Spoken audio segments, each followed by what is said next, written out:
coming. This video is about irradiated eggs and irradiated food and the FDA and the USDA regulations.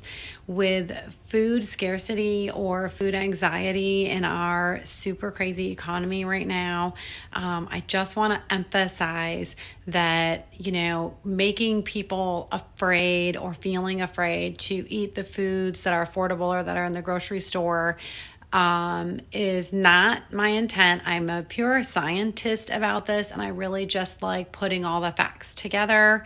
So, the truth is the truth, and there are plenty of things that we do, that I do, that are, not the healthiest way that I could live, but it's the affordable way that I could live and the way that I choose to live.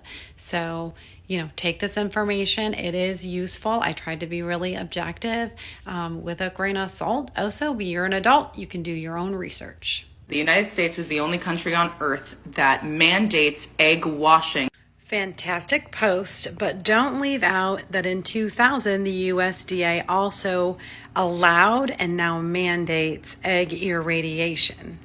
Let's go deep. Prior to 2000, pork, chicken, fruits, vegetables, flour, spices were all approved and pretty consistently irradiated prior to packaging and sale. Eggs were added to that list because of the farming conditions that the USDA allows or almost kind of requires the chickens to be raised in. Irradiating an egg eliminates the odor that those eggs produce because of their terrible conditions. Why are irradiated eggs bad to eat? Well, an irradiated egg is depleted of vitamin A and niacin. This happens specifically during the irradiation process. They also have a thinner shell and a more watery consistency, making them difficult to cook with and producing an undesirable outcome. The measurable levels of free radicals in irradiated eggs are actually through the roof, but free radicals are not a regulated part of FDA. When an egg is irradiated, it actually interrupts the enzyme protein reaction inside of the body of the person eating it, which the enzyme protein reaction is what helps regulate blood flow. At the end of the day, this whole irradiation process is done just to mask the process and the terrible conditions that American chickens are raised and slaughtered in. What's cool is the huge trend in residents of more urban or suburban communities raising their own chickens, and also local farms having unwashed chicken eggs available for sale. Hot commodity though, you gotta get there early. That stuff sells out. And you'd have to do a little bit of your own reading, but there are studies that show that irradiated foods that are depleted of their nutrients through the process of irradiation and then also high in free radicals, which is also a product of the process of irradiation, are linked to various types of cancer. Whole foods are still the best foods. We have to narrow this down to trying to get access to whole foods from our local farmers and ask them about their practices, not just for how they raise their animals, but how they're slaughtered and processed and then kept after that process prior to sale. And personally, I specifically look for them not having the USDA stamp on them. I don't want any of those practices followed. Education on this is important because salmonella and E. coli are real, and the proper storage and preparation of farm fresh foods will prevent that. It's fact check time, people. I'm an engineer by trade, and due diligence is my specialty. And there were so many great questions and comments on egg irradiation. Let's do it. We're going down the rabbit hole.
All right, so what I'm finding is irradiated food is just becoming less of a food.